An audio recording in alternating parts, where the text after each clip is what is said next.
तुम्ही बघू शकता आपले साबुदाणे मस्त शिजलेले आहेत.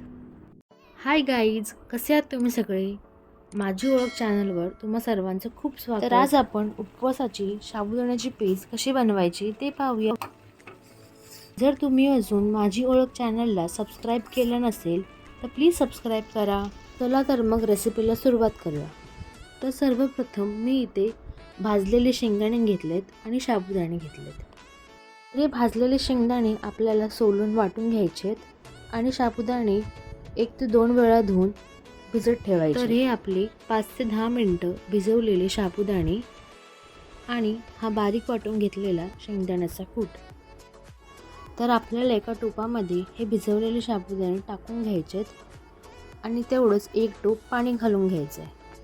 तुम्ही बघू शकता आपले साबुदाणे वाईट आहेत, एकदम कडक आहेत आणि हे शिजल्यावर ट्रान्सपरंट असे होतात. आपल्याला हे साबुदाणे व्यवस्थित शिजवून घ्यायचे आहेत.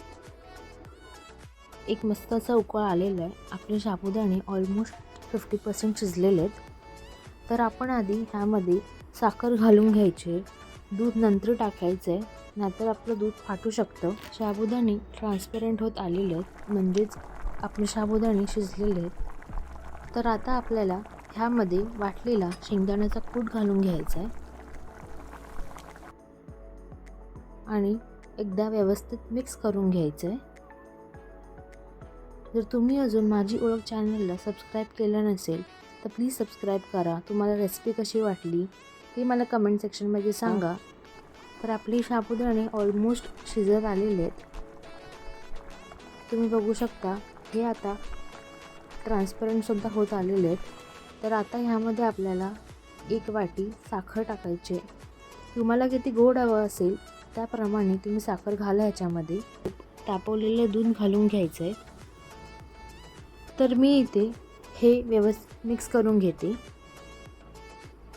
तुम्ही बघू शकता आपले साबुदाणे ट्रान्सपरंट झालेले आहेत, अर्थातच व्यवस्थित शिजलेले आहेत. आणि त्यानंतर आपल्याला ह्यामध्ये 1 चमचा वेलचीची पूड घालून घ्यायची. ती सुद्धा व्यवस्थित मिक्स करून घ्यायची आहे आणि एक उकळ काढून घ्यायचा आहे. तुम्ही बघू शकता उकळ आलेला आहे. तर मी आता हे एकदा व्यवस्थित मिक्स करून घेते आणि गॅस घालवून टाकते. तर ही पेज मी आता एका सर्विंग बाउलमध्ये काढून घेते आणि काजू बदाम घालून गार्निश करून घेते. तुम्ही बघू शकता आपली पेज इथे रेडी झालेली आहे. चला तर मग भेटूया नेक्स्ट रेसिपीमध्ये. बाय.